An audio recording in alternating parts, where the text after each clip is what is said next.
Hey guys, welcome back to Learning Design. Today I will show you how you can design many different and good looking logos with one simple method.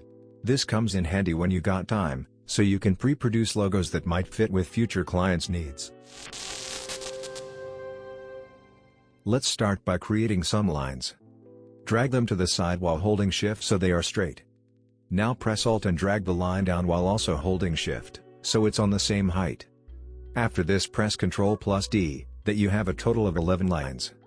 Select them all and group with Ctrl+G.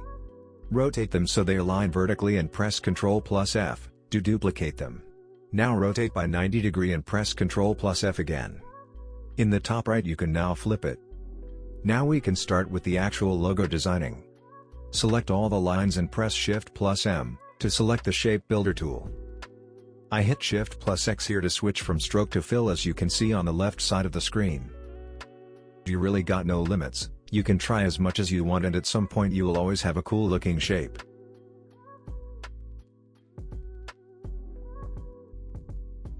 I will show you another great example where you can make round logos. Create a circle and give it no fill and a thin stroke. Then duplicate the small circle by pressing Ctrl+F. After that, make the circle a bit bigger than the first one and repeat the process. Now group the circles and duplicate them by holding Alt. There is no specific alignment that has to be made, you can get creative here. Once you understand the logic behind it, it's just trying. I got one last grid I will show you. Create another straight line by dragging and holding the Shift button. Duplicate one line down and then proceed pressing Ctrl+D to repeat the duplication. Group the lines and press Ctrl+F to duplicate them. Now rotate them 90 degrees while holding Alt at the same time, so it locks in.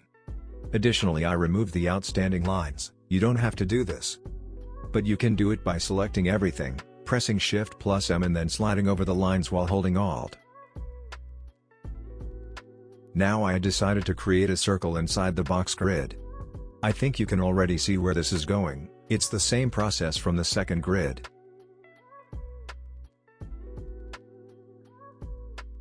Now it's time to try out again. If you want to remove the shapes you have to press A and then select all the shapes you made and drag them out. Now if you got the problem that it's still connected to the grid when you click on it, either press right click, and then ungroup. Then you can select what you want to delete without deleting anything unwanted.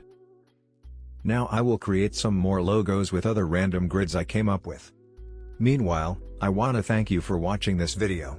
If it helped you, please leave a like and subscribe.